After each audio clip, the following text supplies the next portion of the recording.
Entonces, vamos a ver acá un poquito de lo que estuvimos viendo. Vamos a hacer un pequeño repaso así muy rápido de lo que vimos. Estamos hablando acerca del panorama bíblico del Nuevo Testamento.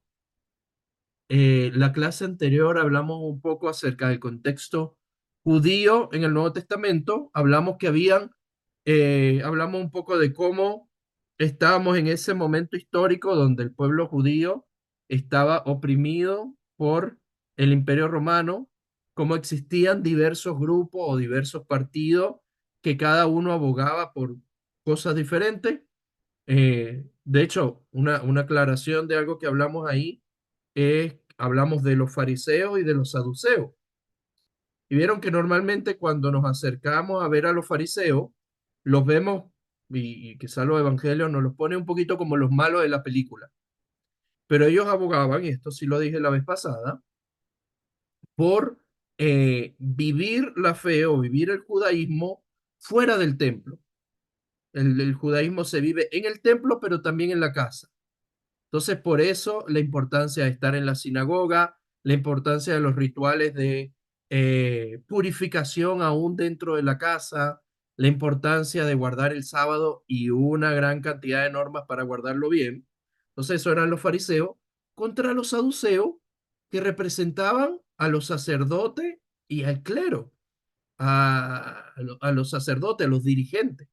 Entonces, tenemos un grupo que aboga por vivir la fe, que son los fariseos en extremo en todas las áreas de la vida, y tenemos a los saduceos que te dicen es en el templo, no sobre espiritualicemos las cosas, y eran grupos que se oponían los unos a otros.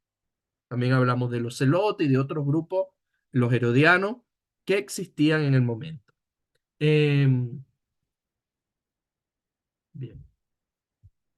Hablamos también acerca de cómo está organizado los escritos del Nuevo Testamento. Dijimos que el orden en el que aparecen o cómo están organizados en nuestra Biblia es un orden eh, por, por grandes temas o por estilo literario.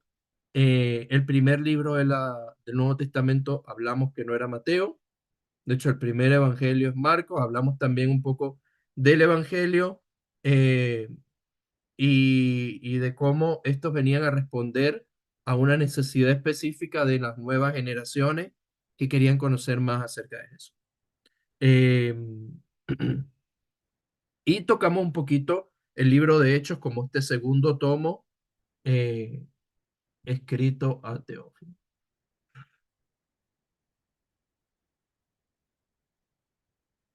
Bien, entonces ahora vamos a seguir un poco con, ya dejamos atrás los escritos del Evangelio, el Evangelio según Mateo, según Marcos, según Lucas, según Juan, el libro de Hechos, y ahora vamos a proseguir a las epístolas.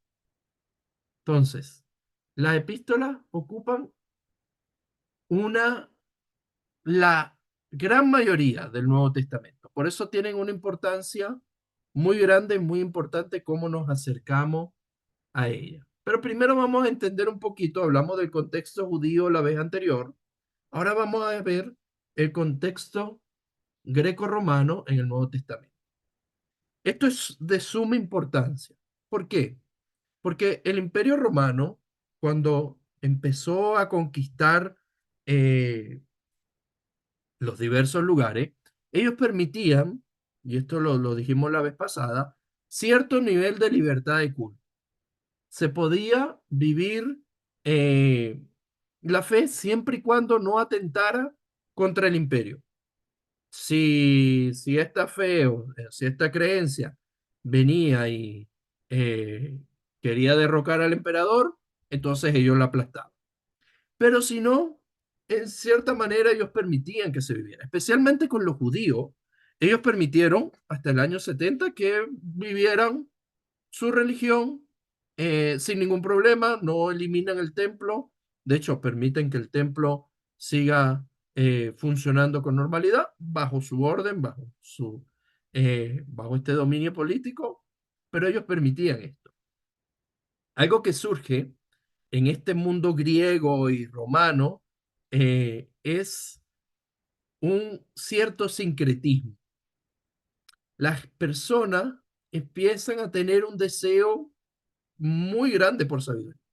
Entonces, en este deseo por sabiduría, ellos tienen la tendencia a experimentar con diferentes filosofías y a experimentar con diferentes dioses. Si vemos en el libro de Hechos, cuando Pablo va a Atenas, se encuentran con el pedestal al dios aún no conocido. Entonces había cierto sincretismo. Las personas podían adorar esto, lo otro, como que mezclaban religión y filosofía. Pero algo que marcaba, sí, al Imperio Romano era el entendimiento del imperio y de Roma como un dios. El imperio en sí mismo era un poder divino. El imperio había venido a traer la paz al mundo y a traer, ya venía desde los griegos y a traer muchos mejores caminos. Entonces, había un cierto clima de seguridad. Vino lo que llamaban la paz romana. Entonces, para ellos Roma es un dios. Por lo tanto, una religión que atentara contra Roma no era permitida. Entonces, en ese contexto de Roma, el imperio como esta máxima figura, surgen también otras figuras que son como dioses o semidioses y surgen las religiones de misterio, que son religiones de las cuales tenemos poca información aún, que hacían ritos eh, secretos, pero también surge, y esto es súper importante, y lo vamos a ver al final, surge el culto al emperador. El emperador era Dios, él era la manifestación de Dios en la tierra, él era Dios. Hay varios emperadores que se toman esto a un extremo muy literal y hay emperadores que se lo toman un poquito más laxo. Pero entender esto de que el emperador era Dios, era el Señor, es súper importante. ¿Por qué? Porque ¿qué es lo que van a decir los cristianos? Los cristianos van a decir que este hombre judío que fue asesinado bajo el emperador Augusto, había resucitado y era Señor. Ya con que dijeran que era Señor, era como, pero entonces, ¿dónde queda el César? Entonces, ¿estás diciendo que hay alguien más importante que el César? Entonces, gran parte de la persecución surge a causa de esto. De hecho, no hay muchas cosas que recriminarle a los cristianos. Los cristianos, en una hay un escrito de principios del siglo segundo, la carta de Plinio el Joven, donde le pregunta al emperador, ¿qué hago con los cristianos? Ellos se reúnen en la mañana, cantan sus canciones a su Dios, hacen buenas acciones y no parecen ser ofensivos, pero tampoco quieren adorar al emperador. Entonces, ¿qué hacemos con ellos? Sí, gran parte del tiempo lo que tienen para recriminarle es que no adoran al emperador, es que no adoran a Roma como esta figura deidificada. Entonces, además, los romanos son herederos de los mismos dioses griegos. Cuando llegaron los romanos, tomaron los mismos dioses griegos y le cambiaron de nombre.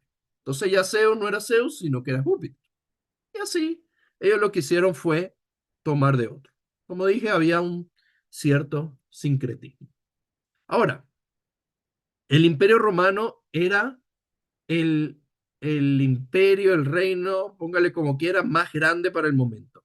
Ellos habían logrado conquistar a todo el mundo conocido en su punto. Todo el mundo que ellos entendían o cómo entendían el mundo, ellos lo habían logrado dominar. Como dije, en algunos lugares dejan cierta libertad religiosa, en otros son un poquito más fuertes, pero logran dominar todo.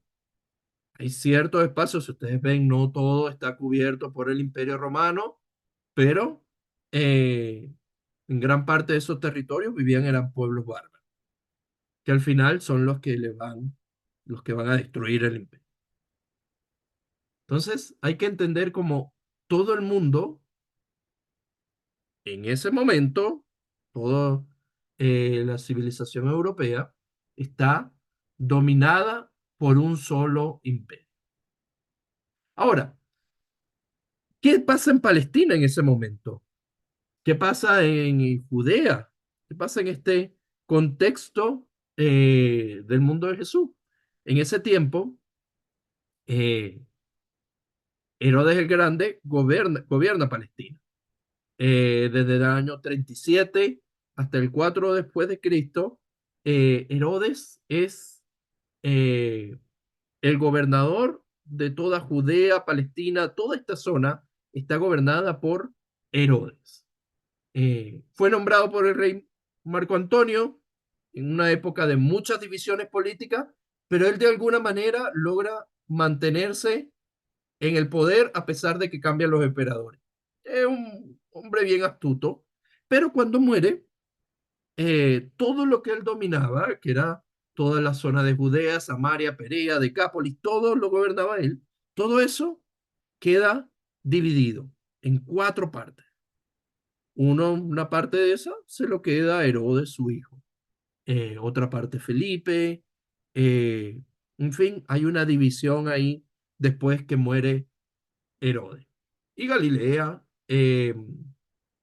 todas estas zonas quedan gobernadas por diferentes personas. Herodes, Antipas, su hijo, logra cierta reunificación. Ahora, también en este mundo, y esto un poquito de contexto para que vayamos a las cartas, en este mundo también surgen grupos filosóficos, grupos que intentan eh, darle sentido al mundo, a la vida, ya se vienen estando desde Grecia, pero en el tiempo de,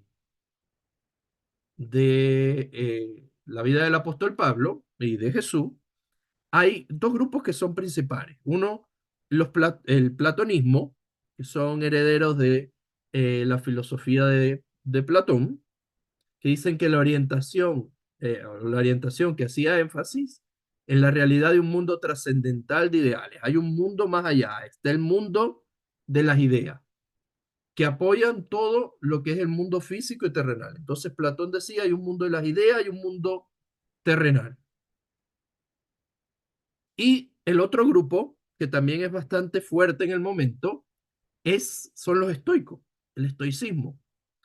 La orientación que hacía énfasis en la obtención de la virtud a través de la aceptación del destino, con base en la noción de que todas las diatribas, estrategias retóricas que se deriva de la filosofía griega, en la que el autor argumenta con un oponente imaginario, proponiendo objeciones y luego respondiendo.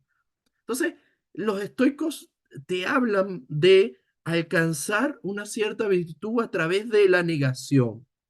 Eh, si lo vemos, es una frase que, o es algo que eh, usamos todavía hoy en día. Tal persona es muy estoica o tomó una actitud estoica. Entonces, ¿qué nos dice? Que a través de la negación de sí mismo busca algo mayor. Estos dos grupos estaban muy en boga y muy fuertes durante la época del apóstol Pablo. Ahora, ahora sí, vamos a entrar en el panorama ya de bíblico y comenzamos con los escritos del apóstol Pablo. Creo que todos hemos visto, estudiado, leído la conversión del apóstol Pablo. El apóstol Pablo, un fiel fariseo, perseguidor de la iglesia, tiene un encuentro con Jesús en el camino a Damasco. Eh, a partir de ahí pasa un tiempo de preparación en Arabia.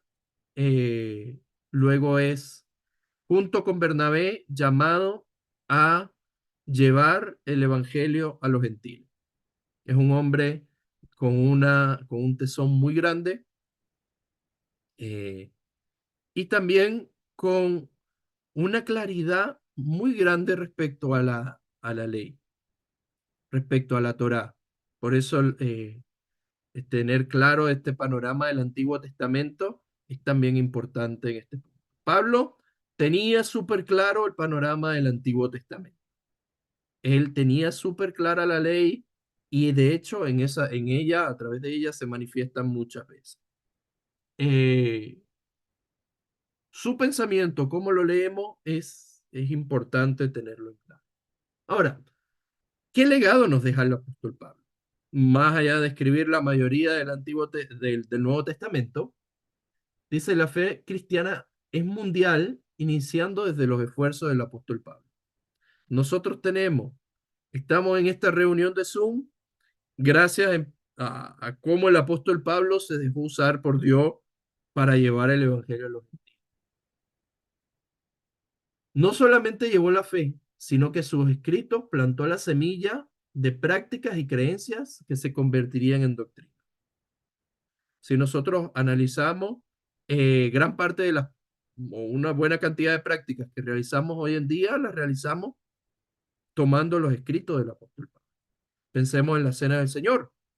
Eh, Tenemos recuentos de la cena del Señor en los evangelios, pero tomamos eh, al escrito del apóstol Pablo como clave eh, para la realización de la cena del Señor. Entonces, Pablo no solamente lleva el evangelio a los gentiles, sino que nos da bases doctrinales que tenemos hoy. Los recuentos del evangelio nos cuentan la vida de Jesús. Pablo nos viene a dejar un legado doctrinal. Ahora, su legado de evangelización incluye gran parte de Asia Menor y de Italia. ¿Qué tanto siguió más allá del recuento bíblico que tenemos? No lo sabemos. Hay personas que afirman que quizás llegó hasta España, que lo manifiesta la palabra que era su intención, pero tenemos al menos 4 viajes misioneros registrados. Un primer viaje bastante corto que realiza con Bernabé, eh, después va expandiendo y ya en el tercer viaje es el cuarto viaje, perdón, es un viaje que hace en cadena, que ya no hace bajo su propia voluntad, sino que es llevado preso hasta Roma. Ahora, un poquito respecto a la teología que vemos en el apóstol Pablo, vemos una clara comprensión del Evangelio. Él nos va a estar manifestando qué es el Evangelio. Eh, Esto es algo que ya hemos estudiado en el pasado. El Evangelio es más allá de un grupo de prácticas que realizamos, es más allá de yo soy evangélico. Yo soy evangélico es porque creo en el Evangelio. El Evangelio es una buena noticia. ¿Y cuál es esa buena noticia? Es que Jesús, Cristo, vino, murió y resucitó para librarnos del pecado y de la muerte. Y eso Pablo lo tiene muy claro y lo manifiesta en sus escritos y lo manifiesta a través de su discurso. Si tomamos esta escena de Pablo en Atenas, nos damos cuenta que es una explicación utilizando medios filosóficos del Evangelio. De hecho, una parte importantísima del Evangelio, esto también lo hemos dicho en clase de escuela dominical, es entender que Jesucristo resucitó. Eso es lo que a los atenienses le choca. Los atenienses escuchan muy atentamente a Pablo hasta que Pablo les dice, ay, este resucitó. Ah, no, acá este hombre está hablando tontera. Entonces, el entender que Jesucristo resucitó es lo que lo hace Señor. No es solamente una persona que murió. No es la persona en la cruz, es la persona que ha resucitado. Es Dios hecho hombre resucitando muriendo y resucitando por nosotros. Entonces, él tiene claro el Evangelio. Ahora, él entiende que nosotros hemos pasado por un proceso que nos hace nuevas criaturas. Nosotros somos algo diferente. Una vez que comenzamos a caminar con Cristo, somos hechos nuevas criaturas. Hay algo que cambia en nosotros. Él tiene claro que Jesús es Dios y es Señor. Esta declaración, como dije, es la declaración más controvertida, más fuerte que se podía hacer en el siglo I. Decir que Jesús era Señor era decir que César no lo era. Eh, Era restarle poder al César. Y por eso persiguen a los cristianos. Y el tema de la fe, bastante bien desarrollado en la epístola de Romano, es también un tema muy importante, parte de su teología, es cómo este proceso de creer en Dios. ¿Qué significa creer en Jesús? Eh, ¿Cómo se da ese proceso? Es algo que Pablo también tiene y que recalca mucho eh, en sus cartas. Ahora, vamos a entrar un poco con las epístolas y vamos a hablar acerca del proceso de escritura. Ya el contexto histórico lo leímos en Cartas que Transforman, eh, pero el proceso de cómo se escribieron es interesante. Cuando nos acercamos a una epístola, vamos a poner a la carta a los Efesios, eh, nos acercamos a una conversación, a una situación que está ocurriendo. Pablo algunas veces está tratando problemas de las congregaciones, problemas de estas primeras comunidades de fe. Eh, ¿Cuáles son esos problemas? No lo tenemos claro. Creo que en esta lectura que les di hablaba de que cuando nos acercamos a una carta es como que si estuviéramos, si una persona estuviera hablando por teléfono. No sé si les pasa que hay alguien hablando por teléfono y escuchamos lo que dice, pero nosotros no escuchamos lo que dice la otra persona. Nosotros hacemos como que rellenamos las partes que no sabemos. Ah, mira, como que está peleando con su esposa. Uy, como que le dijo esto. Pero no lo sabemos. Entonces, cuando nos acercamos a las cartas, nos estamos acercando a una conversación, pero solamente desde una línea. Desde la línea, en este caso, del apóstol Pablo. Entonces, debemos entender que hay toda una situación detrás. Hay algo que estaba pasando y hay algo a lo que Pablo está haciendo referencia que no lo tenemos claro muchas veces. Ahí los estudios históricos nos dan alguna claridad al respecto. Las cartas fueron escritas en griego. El griego para la época es como el inglés para nosotros. Eh, que el inglés, donde vayas, puede haber alguna persona que te lo lea. El griego era como la lengua que era más general, que podía llegar a todas las personas y alguien que hablaba griego, que entendía griego, que leía, podía ver. Entonces era como el idioma del momento. Su proceso de creación y fabricación no era sencillo ni económico. Eh, Debemos valorar mucho los escritos del apóstol Pablo. Esto no era barato. La obtención de los materiales eh, no era, no era fácil. Era necesario, por lo tanto, ahorrar al máximo la cantidad de papel. Por eso, Pablo muchas veces utiliza amanuenses, personas que se dedicaban a escribir cartas. Estas personas eh, muchas veces tomaban dictado y buscaban resumir de alguna manera lo que se escribía. Muchas otras veces eran personas que también ponían su impronta, ponían de lo suyo en las cartas. De hecho, si leemos la epístola a los romanos, si no me equivoco, podemos ver al amanuense, podemos ver a quién es el que está escribiendo, que envía saludos también. Eh, entonces, muchas veces esto lo hemos conversado en escuela dominical. Muchas veces Pablo eh, dice, esto te lo estoy escribiendo de mi puño y letra.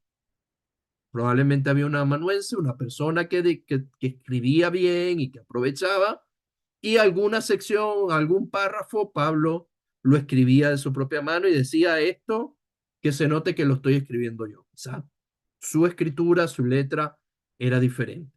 Estos amanuenses eran profesionales, profesionales de la economía del papel, de materiales, de todo. Estas son obras retóricas que buscan convencer a los otros. No son tratados teológicos. ¿Qué busca la carta?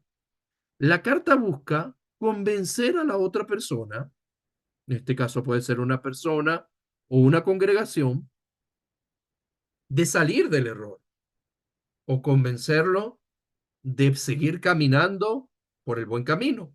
Pero son obras retóricas, son obras que buscan convencer al otro. No son tratados de teología.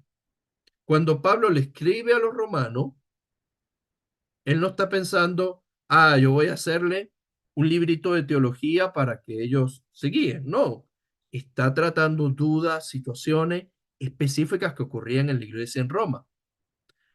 Nosotros, con el pasar de los años, los hemos tomado como tratados de teología, pero la intención original era una conversación, era convencer a una congregación, un grupo de personas, de hacer tal o cual cosa. Es como si oyéramos solo una parte de una conversación. Siempre se necesitaba un amanuense. Ahora, hay cartas que Pablo escribe a grupos de personas, a congregaciones. Si ven, y esto lo conversamos en la clase anterior, que las cartas a grupos de personas están todas agrupaditas. Podemos conseguir después del libro hecho todas las cartas a grupos de personas. A Romanos, dos cartas que tenemos a los Corintios. Eh, dos cartas que tenemos a los Corintios. Los, eh, los autores afirman que probablemente hay más de dos cartas a los Corintios. De hecho, algunos como que dividen la segunda carta como una eh, eh, tercera o cuarta carta, que quizás hay una carta anterior. De hecho, cuando leemos Primera de Corintios, habla de una carta anterior que él hace. Pablo nos habla de una carta con lágrimas. Entonces, hay varias cartas que iban a los Corintios, pero nosotros, hasta el día de hoy, y lo que atesoraron los creyentes fue estas dos cartas que tenemos, la primera y segunda de Corintios. Tenemos una carta a los Gálatas, a los Efesios, a los Filipenses, a los Colosenses y a los Tesalonicenses. Muchos de estos lugares Pablo ha estado. En Éfeso dedica una buena cantidad de tiempo, igual que en Corintio. Eh, en Galacia, son lugares donde Pablo ha visitado. En Filipos tenemos registro en el libro de Hechos, pero también tenemos la carta a los romanos, que es un lugar, Pablo todavía no ha estado en Roma y les escribe una carta. Ahora, tenemos las llamadas cartas pastorales, que es lo que estamos estudiando en escuela dominical, y son cartas dirigidas a individuales, a personas.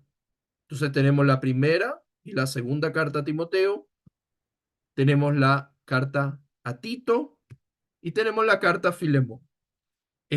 Primera y segunda de Timoteo y Tito son cartas para ayudar a estos líderes jóvenes en su proceso de liderazgo.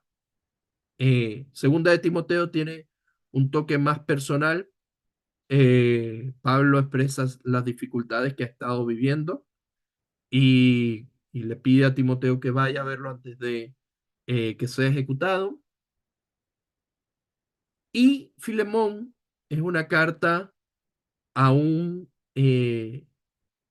cristiano líder de la iglesia de Colosa, en la cual Pablo le pide que acepte de regreso a un esclavo, a Onésimo, que se escapó. Una carta cortita, pero muy rica en su contenido. Ahora, tenemos ya despegándonos un poquito del apóstol Pablo, tenemos otras cartas, tenemos otros escritos que son las cartas generales. Estas eh, son atribuidas a algunos de los apóstoles. Tenemos las cartas de Pedro, tenemos las cartas de Juan, primera, segunda y tercera de Juan. Eh, creo que Adel, sí, creo que Adel nos preguntaba un poco acerca de Juan y sus escritos. Y hablamos de que Juan ataca o habla mucho acerca del gnosticismo, que era una creencia que había crecido, una creencia filosófica que influye dentro de la iglesia cristiana a finales del siglo I, y a la cual Juan hace mucho énfasis en sus cartas. Entonces, entender em, las epístolas de Juan, que nos hablan acerca del amor, nos hablan acerca del perdón, pero que también nos hablan acerca de estas creencias gnósticas que se han venido colando. Muchas de las cartas, especialmente las cartas eh, pastorales, las epístolas generales, vienen como una advertencia de falsas doctrinas que se están colando. Lo mismo ocurre con la epístola de Judas, una epístola bastante corta, también muy rica, pero que viene a afrontar problemas doctrinales bastante serios que ocurren en las congregaciones. Y tenemos la epístola de Santiago. La epístola de Santiago es muy especial, eh, y es muy particular en su modo de escribir. Es una epístola que pudiéramos verla como que afirma mucho eh, la necesidad de hacer buenas obras, por sobre, aún quizás sobre la fe. Eh, este énfasis que le da Santiago a las buenas obras, él dice que nuestra salvación tiene que, nuestra fe debe estar acompañada con obra. Eh, este énfasis en las obras y quizás las pocas menciones que hace acerca de Jesucristo fue algo que especialmente a Martín Lutero no le gustó. Martín Lutero no le gusta la epístola de Santiago, de hecho, trata de ella despectivamente y no la incluye en el canon. Vieron que la vez pasada hablamos acerca del canon, de cómo muchas veces nos hemos organizado para establecer, ok, estos son los libros que tiene el Nuevo Testamento. Lutero también hizo algo parecido y en su organización desestimaba la epístola de Santiago.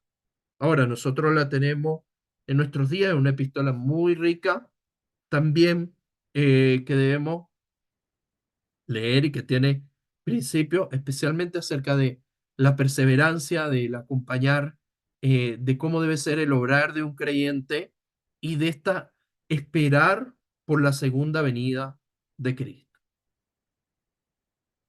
Ahora, tenemos otra epístola y esta la coloqué un poco aparte y es la epístola a los hebreos.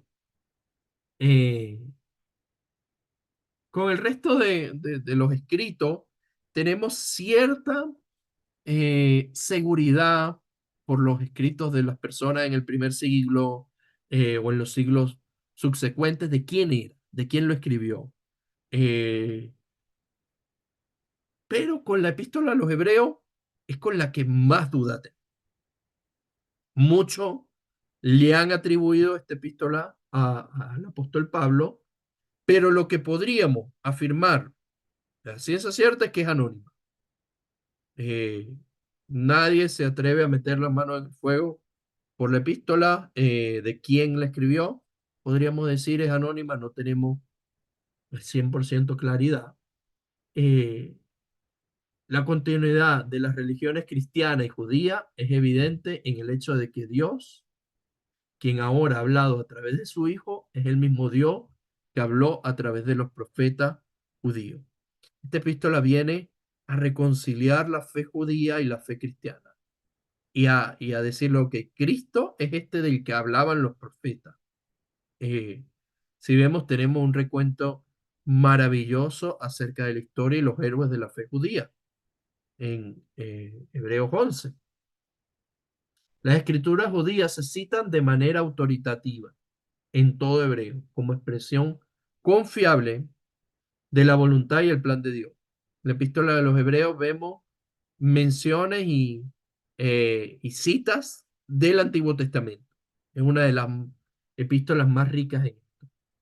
De esta manera, Hebreos afirma que los cristianos y los judíos adoran al mismo Dios y leen la misma Biblia. En ese tiempo, eh, entender esto era algo clave. La fe cristiana seguía siendo una fe de judíos. Los que aceptaban a Cristo eran judíos. Después llegaron los gentiles, se vuelve algo más rico, pero nunca o al principio no se pretendía que fuera algo separado de la fe judía. Era una religión que estaban haciendo, una fe que estaban haciendo dentro del judaísmo. Y Hebreos viene a reconciliar eso, a decirle, ok, está bien que estemos al Antiguo Testamento, porque el Antiguo Testamento nos apunta a Jesús. Jesús es Dios. Ahora, eso nos lleva al último libro que tenemos, también un libro muy especial, y es el libro de Apocalipsis o Revelación. Lo podemos conseguir en algunas Biblias como Revelación. Eh, es curioso, es uno de los libros que más eh, genera sentimiento en las personas. Las personas o aman mucho Apocalipsis o nos da miedo Apocalipsis. Eh, Hay personas que no les gusta leer Apocalipsis porque les da miedo. Hay personas que se la pasan leyendo Apocalipsis. Ahora, este tipo de escritos era bastante común en ese tiempo. No, no era algo extraño. Y hay muchas maneras. El cómo entendemos Apocalipsis es algo que eh, ha sido muy estudiado y muy documentado a lo largo de los siglos. ¿Por qué? Porque hay muchas maneras de ver Apocalipsis. Eh, el libro de Apocalipsis fue escrito para un público que estaba viviendo condiciones muy específicas. Recuerden lo que hablamos del Imperio Romano, esta máquina gigantesca con este ejército unificado, el mejor ejército que ha existido en la historia. Tenemos al emperador como Dios eh, y somos personas que estamos siendo perseguidas por decir que Jesucristo es Dios. Y de repente nos llega un escrito eh, respecto a esto que estamos viviendo. Hay muchos que afirman que este escrito de Apocalipsis fue o es, sin duda, es algo que podemos afirmar, fue para un público específico, escrito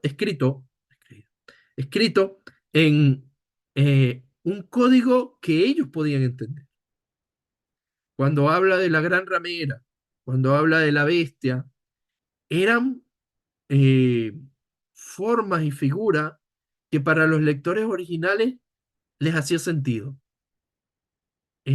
pero que para nosotros está un poquito velado. ¿Por qué? Porque no somos judíos ni gentiles del siglo I, porque no tenemos al Imperio Romano y porque eh, no estamos bajo ese tipo de persecución. Pero para ellos le hacía el sentido total. Entonces, en eso quiero animarle a pensar, imagínense que está siendo perseguido y que te llega esta carta atribuida a Juan, eh, lo que dice la mayoría, eh, esta carta de Juan, pero tú estás siendo perseguido, pero te escribe una carta de cosas que van a pasar 2000 años en el futuro. Ok, gracias Juan, pero yo, mira, yo estoy siendo perseguido. Entonces, el entender el libro de Apocalipsis, podemos entenderlo como un libro escrito en código para los primeros creyentes. Muchos de esos códigos de contexto histórico y situaciones, cuando estudiamos Apocalipsis más a profundidad, los podemos entender mucho más claro. Eh, Como o qué significa cada una de las figuras que se están dando pensándolo en el contexto histórico. Ahora, muchos leen Apocalipsis como esta predicción de las cosas que van a ocurrir en el fin de los tiempos. No es una lectura descabellada.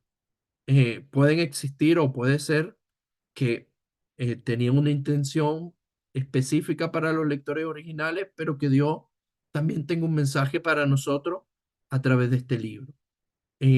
Ahora, tema principal del libro, o cómo podríamos definirlo, es Jesucristo vence al final. Y eso es un tema relevante para el cristiano del siglo I que estaba siendo perseguido, como para mí que estoy siendo perseguido por las dificultades económicas, eh, como para los cristianos en cualquier momento de la historia. Jesucristo es el que vence al final.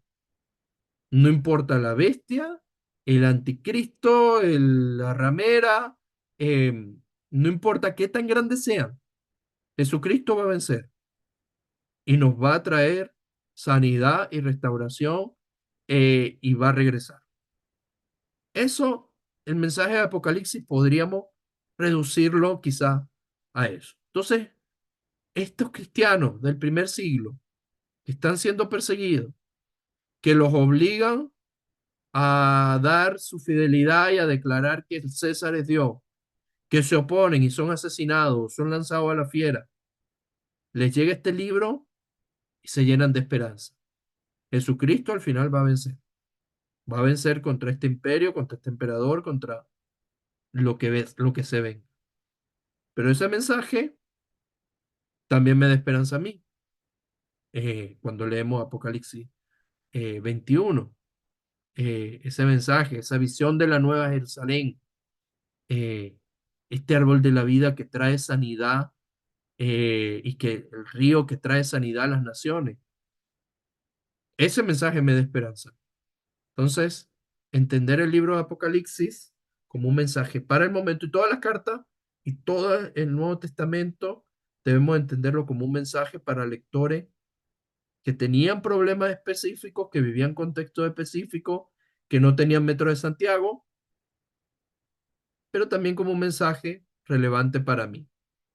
Entonces, al acercarnos al Nuevo Testamento, y con esto quiero cerrar para dar un espacio para preguntas y dudas. Cuando yo me acerco al Nuevo Testamento, debo entender que fue un escrito, o que son escritos hechos para personas que vivieron hace 2000 años, que estaban viviendo situaciones complejas, eh, que era una fe pequeña, no era la fe principal en todo el mundo, no existía la cristiandad, eh, están viviendo situaciones específicas bastante rudas en algunos aspectos. Entonces, un escrito para ellos. Pero también el Nuevo Testamento es un escrito relevante para mí hoy. Cuando yo me acerco a los evangelios, al evangelio, eh, y nos encontramos con Jesús, eh, echando fuera el demonio de este muchacho, eh, con su padre, que le dice, maestro, te lo traje a tus discípulos y no pudieron. Jesús le pregunta, bueno, ¿tú crees? Eh, y él le dice, sí creo, ayuda a mi fe. Es una historia de algo que pasó hace 2000 años. Y podemos entenderlo así, podemos verlo así, está bien, pero también tenemos que entender que es una historia relevante para mí, para lo que yo estoy viviendo hoy. Entonces, debemos tener esta amplitud de mirada, entender que cuando eh, Pablo habla a los corintios acerca eh, de este caballero que vivía con su madrastra, había una situación específica que Pablo está aludiendo y con la cual Pablo es bastante firme. Hey, eh, sáquenlo, que este hombre aprenda eh, por fuera. Pero es una situación bastante específica, pero también me tiene algo que decir para mí, me tiene algo que advertir.